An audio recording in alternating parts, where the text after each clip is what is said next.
منزل په خپله وي چې دا یم خو په مخه تلو ته تیار څوک نو دا محله هسې آباده نه وه دې محله کې به هوښیار څوک نو. السلام علیکم ګرانو او خوږو کتونکو شیراز احمد شیرازي ما دا مهال په ضلع بټګرام کې موجود ما څنګه ستاسو ته پته ده الیکشن کمیشن لخوا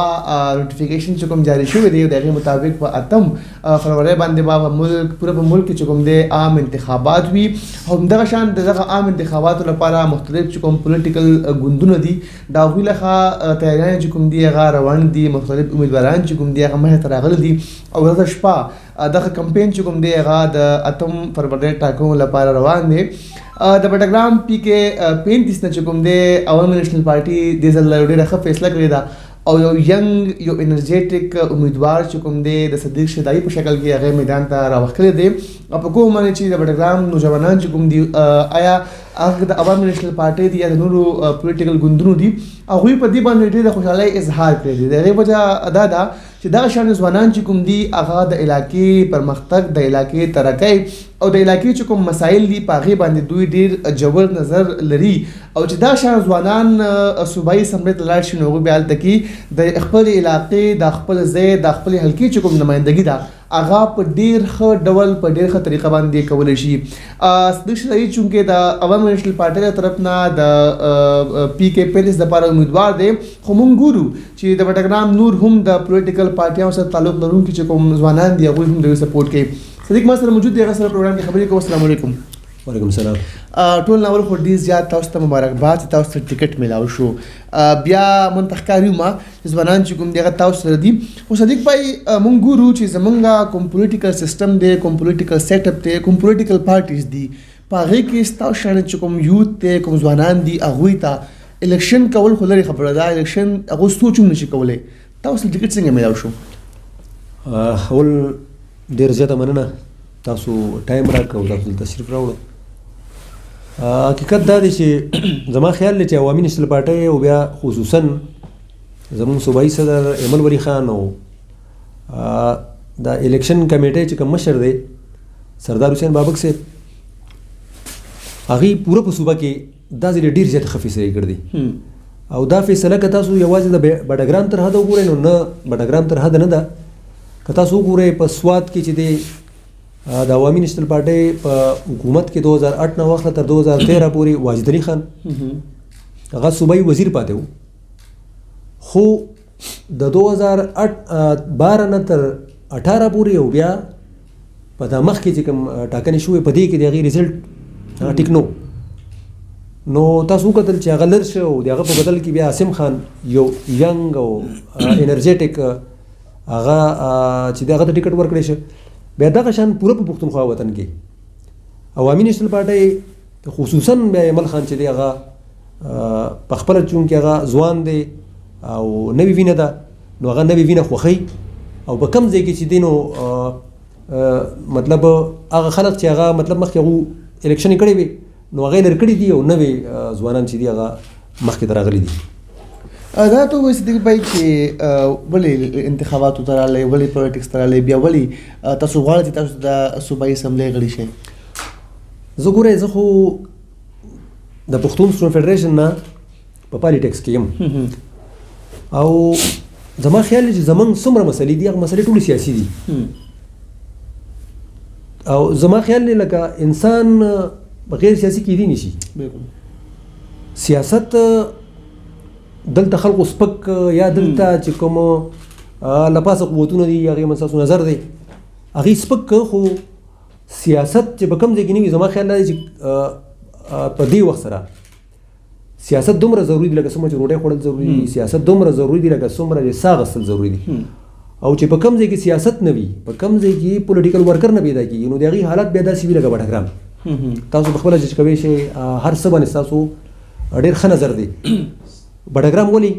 ځکه چې دلته پولیټیکل ورکر نشته تاسو پته چې نشي برابر دی. په دغه تاسو چونکې د عوامي نیشنل پارټۍ ګوند نه تعلق ساتئ او ډېر قربانیان یې هغوی ورکړي دي موږ ګورو که ماضي کې موږ وګورو ډېر ښه شخصیات چې کوم دي هغوی قربانیان ورکړي د دې ملک سوکالي او امن راوستلو دپاره عوام کمیونست پارټي تاسو چې کوم دی تاسو ته ریزرو ټیکټ ملاو شوی دی او چې تاسو د بډګرام خبرو مو کړه بډګرام چې کوم دی پولیټیکل چې کوم شعور دی غډ زیات کم دی څنګه تاسو ته په دې کمپاین کې یا چې کوم دغه ټاکنې دي تاسو ته کوم مشکلات راځي او کوم مشکلات دي تاسو ته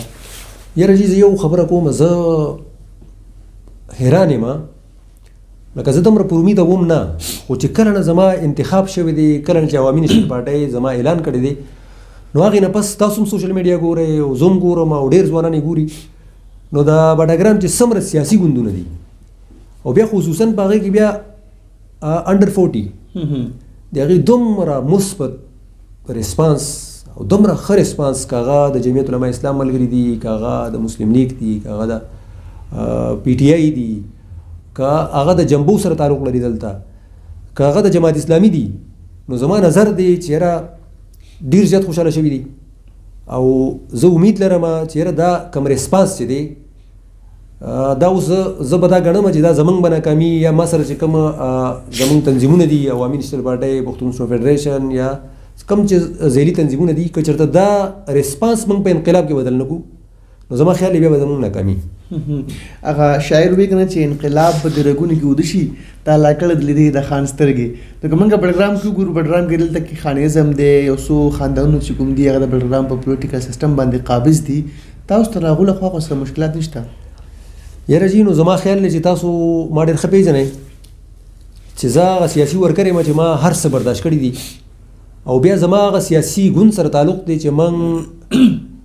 زمونږ په عوامي نېشنل ګوند کې داسې کورنۍ هم دي چې هغوی د یو کور نه 19 جنازې پورته کړي دي بیا زمونږ په عوامي نېشنل ګوند کې داسې خلک هم دي چې هغه باقاعده سرمایه‌داره دي هغو لکه زه به تاسو بشیر بلور صاحب د مثال راکړم شبیر بلور بشیر بلور هارون بلور 3 سرونه هغو په پېښور باندې کېښودل خو هغو خپل د سټانس د خپل موقف نه یو انچ شاته شوي نه دي نو زما خیال دی چې زه د باچا خان د قافلې پیروکار یم او داسې وختونه په موږ راغلي هم دي او خلکو کوششونه هم کړي چې موږ خپل د موقف نه شاته شو خو تر اوسه پورې موږ نه زموږ سافټویر اپډیټ شوی دی موږ مړه شوي یو زموږ ورکرز مړه شوي دي زموږ لیډرشپ هغه شهیدان شوي دي خو سافټویر نه دی اپډیټ شوی یو انچ خپل د موقف نه هغې شاته شوي دي صدیق بھائی بډګرام ډېر زیات محرومیان دي که موږ وګورو دلته کې ایجوکیشن سیسټم زموږ دغه شانته دی هیلث سیسټم چې کوم دی هغه دغه شانته دی نه دلته کې پوسټ ګریجویټ کالج شته نه دلته کې ټیکنیکل کالج شته زموږ سټوډنټان چې کوم دی هغه د بډګرام نه بهر ځي غربت هم دی په دغه شان یو هسپتال دی هغې کوم سهولیاتو فقدان دی تاسو ته یو ډېر ښه اپورچونټي ملاو شوې ده د عوامي نېشنل پارټۍ طرف نه که منتخب شوی څه به کول غواړئ دې ضلعې لپاره یاره زما دا ده چې اول د خدای پاک وکړي خدای پاک دې وکړي چې زه منتخب شم او په ما باندې بډګرام د ولس اعتماد وکړي نو مسلې خو دومره دي زما خیال دی چې پوره بډګرام مسایلستان دی او الله دې وکړي چې زه منتخب شم او په صوبه کې د عوامي نېشنل پارټۍ ګورنمنټ راشي نو زمونږ منشور ډېر زیات واضح دی او په هغه منشور کې یوازې د بډګرام دپاره نه بلکې اوپن ده چې یوه ضلع یو پوهنتون یوه ضلع یوه یونیورسټي او بیا د عوامي نېشنل پارټۍ د 2008 نه واخله تر 2013 پورې حکومت د دې خبرې ګواه دی لکه که تاسو زه دا خبره کوم زه اکثر موږ د پروپیګنډو ښکار شو اکثر موږ د میډیا وار ښکار شو چې یاره میډیا کومه غاړه ته شي نو پښتانه لښکرې ورپسې روانې دي زه به تا یو مثال راکړم زمونږ که سیاسي ملګري دي نور هغه دې خفه کېږي نه پښتانه داسې قام دی چې دلته یو سړي یو لفظ وایي وړ گیا مخکې هغه ورپسې پښتانه روان دي نو عوامي نېشنل پارټۍ که چېرته سړی وګوري چې 15 کاله یا 15 کاله د پاکستان هغه یو اړخته او د عوامي نېشنل پارټۍ 15 کاله بل اړخته باوجود د دې نه چې بدامني وه ترهګري وه د اسفندیار ولی خان په کور ولی باغ باندې اټیک وشو داسې زموږ عوامي نېشنل پارټۍ سوونو کارکنان پکې شهیدان شو خو هغې نه باوجود که تاسو د کارکردګي وګورئ نو هغه ډېره زیاته واضحه ده هغه به زما خیال دی چې د 15 کالو نه به زیاته نو دلته چې کومې مسلې دي زه تاسو ته کومه مسله ووایم لکه حیران شي انسان دلته ګوره بنیادي مسله دا ده چې موږ د بنیادي انساني هغه ژوند ضرورت چې کوم هغې نه موږ محروم یو لکه تاسو په بډګرام کې ژوند کوئ بډګرام خپله بجلي پیدا کوي او په دې جنتی وطن کې د بډګرام بیا لکه موږ خو ځو اسلام آباد ته هم لاړ شو بهر هم وګرځو خو زموږ خویندې میندې په دوزخ کې ژوند کوي په تیارو کې ژوند کوي نو لکه دا ډېره زیاته افسوس خبره ده. بیا دلته ګوره دلته تاسو کرکټ ګورئ دلته ځوانان کرکټ کوي یو کرکټ ګراوند دی یو چې کوم افیشل کرکټ ګراوند دی هغه کالج ګراوند دی او دا د دې خبرې زما خیال دی چې د ټول سپورټس مینان د دې خبرې ګواه دي چې هغه کالج ګراوند په 2000 زما خیال دی 11 کو غالبا دا ما جوړ کړی دی. زمونږ صوبایي وزیر د عوامي نېشنل پارټۍ ګورنمنټ کې عاقل شاه صاحب هغه دلته راغی او ما دا عشرت دی او دا سهیل بھائی دی او دا ما لکه نن سره بوټله موږ بره هغې دپاره صریح 50 لک روپۍ هغه وخت ډېر شي و ډریسنګ روم او د لیولینګ دپاره هغه موږ وکړې. بیا اوس په دا نګران حکومت کې هغه ته پته چې هغه ډېر واضح هر سړي ته پته و چې هغه نګران حکومت سیاسي حکومت و نو په هغې کې یو سپورټس منسټر راغی ما چې کله پته ولګېده چې یاره دا پښتون فیډریشن نه فارغه دی دا د عوامي نېشنل ګوند سړی دی نو زه او شوکت او نور ملګري موږ دلته وفد بوته موږ لاړو هلته هغه دغه موږ جوړ کړی دی. اوس هم هغه منسټر چې دی اوس چې کوم منسټر دی نوم یې امیر شه هغه سره زه اوس هم رابطه کې ما دا هم مروت دی دا هم مخکني هم مروت دا هم مروت دی. نو ما دومره کوششونه کړي دي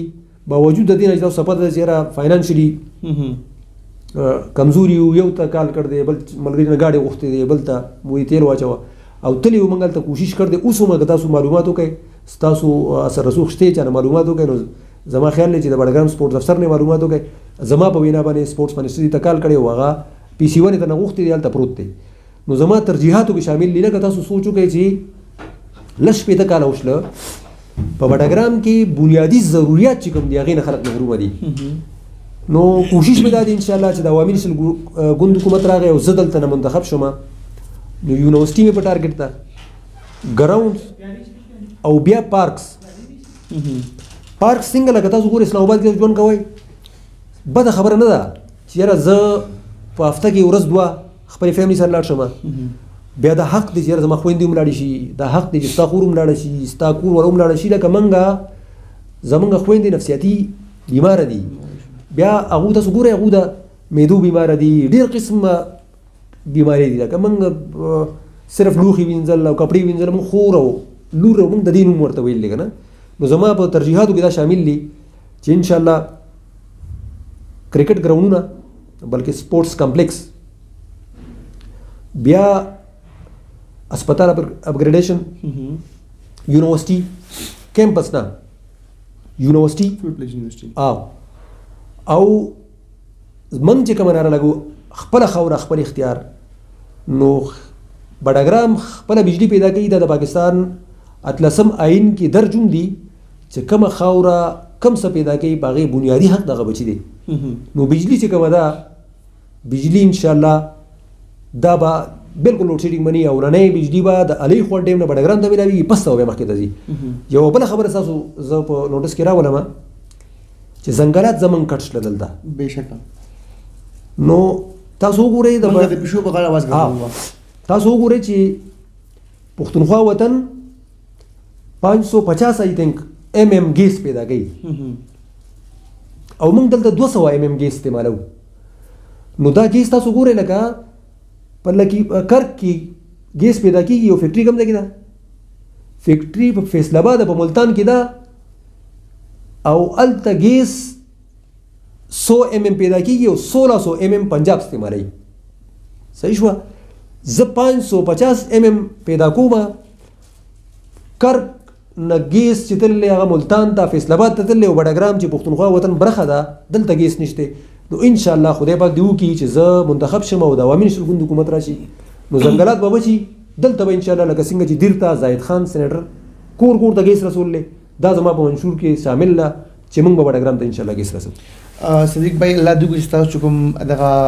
جذبات دي دغه احساسات دي دغه کوم مشن دی چې تاسو پوره شئ. اخرنی سوال او هغه دی چې تاسو ته پلیټفارم چې کوم دی زمونږ اوپن دی د بډګرام قوم ته به څه ویل غواړئ د بډګرام نوجوانانو ته به څه ویل غواړئ د بډګرام چې کوم ینګسټر دی هغو ته به څه ویل غواړئ خپل بډګرام ځوانانو ته ما خو تاسو یو خبره وکړه چې یاره ما څومره اندازه ولګوله چې 40 انډر 40 چې کوم خلک دي هغو ټوټلو ما ته ډېر ښه ریسپانس دی. کوشش به کومه چې خپل پیغام زه کور تر کوره ورسوم چې خدای رسول ته وګورئ زما خیال دی چې موږ په تیارو کې پیدا یو او زمونږ مشران چې دي هغو په تیارو کې ژوند وکړو. لکه یو خبره به زه کوم، یوه خبره ما یو خبره پوینټ آوټ کړه د تېره ورځ په الی کې زبیر خان هغه یو خطاب کوي په یو جرګه کې هغه وایي چې ما تحصیل جوړ کړی دی، څوک د ضلع جوړه کړي، زه به یې ډویژن کومه، که چا ډویژن جوړ کړه زه به یې صوبه کړم الی. لکه څومره زیاته د افسوس خبره ده چې الی نه ته صوبه جوړه یې، لږ شپېته کاله وشله ته په دې خاوره حکومت کوې، ته یو روډ نشي جوړولی. هغه روډ چې زما خیال دی هغه د انسانانو د سر روډ نه دی، خو ډېره زیاته افسوس خبره دا نه ده چې هغه دا خبره وکړه. ډېره زیاته د افسوس خبره دا ده چې کته زما مشران ورته راسي، هغه ورته کلیپینګ کوي، هغه ورته اړې وایي، هغه ورته چکچکې وایي که نه. نو داسې قام کې موږ ژوند کوو، دا ډېره زیاته د افسوس خبره ده. بیا زه دا خبره کوم چې یاره زموږ مشران چې کوم دي هغو ټول عمر ستا ډله زما ډله او د جنت په نوم باندې روان دي. نو یوه خبره ډېر زیاته واضحه ده چې پښتانه ډېر زیات مذهب پرست دي، پښتنو کې تبلیغیان ډېر زیات دي، پښتانه مذهبي ډېر زیات دي. نو اوس به یو سړی د ووټ په بنیاد دا ډیموکراسي یا جمهوري سیستم دا خو مسلمان د سره جوړ کړی دی، دا خو انګریز جوړ کړی دی. اوس لکه تاسو ګورئ دا عجیبه خبره دا ده. بیا یو خبره تاسو ته کوم، په افغانستان کې طالب حکومت راغی، دلته پاکستان نه ورته ډېرو خلکو خوشحالۍ اظهار وکړو، ډېرو خلکو وایي چې انقلاب راغی. خو یوه خبره تاسو واورئ، اوس طالبانو په دې ریسنټلی دا نږدې وخت کې طالبانو اعلان کړی دی جمهوریت کفر دی، جمهوري نظام کفر دی. صحیح شوه، جمهوري پارټۍ هلته نه ختمې کړي. خو دلته بیا خلک ولاړ دي، خلکو ته وایي او دا خلک هغه سپورټ کوي ما دلته چې کوم خلک د مذهب په نامه سیاست کوي، دا خلک هغه سپورټ کوي ما چې هغه ټیک روان دي. نو چې هغه ټیک روان دي هغه وایي چې ووټ کفر دی، تاسو بیا دلته په کور ګرځئ چې یاره ووټ دې راکړو ته به جنت ته ځي. بهرحال د جنت او د دوزخ سوال د سره شته نه. ووټ سیاست د هر څه چې روان دي دا د روټۍ جنګ دی. د دنیا سوپر پاور طاقت چې دی هغه مذهب نه دی، د دنیا سوپر پاور طاقت چې دی هغه اټم بم هم نه دی، د دنیا سوپر پاور طاقت چې دی هغه انسان دپاره نه بلکې حیوان دپاره چې څومره څیزونه ساخلي د ټولو دپاره سوپر پاور طاقت چې دی هغه روټۍ ده. که روټۍ نه وي نو عرب چې دی هغه اټم بم نه لري. خو زما او ستا او د ټول چې موږ دلته ژوند کوو یا دلته چې ګرځو پښتونخوا وطن کې کروڑونو خلک چې دی، که کروڑونو نه خو لکونو خلک به دومره وي چې هغه د عربو مزدوري کوي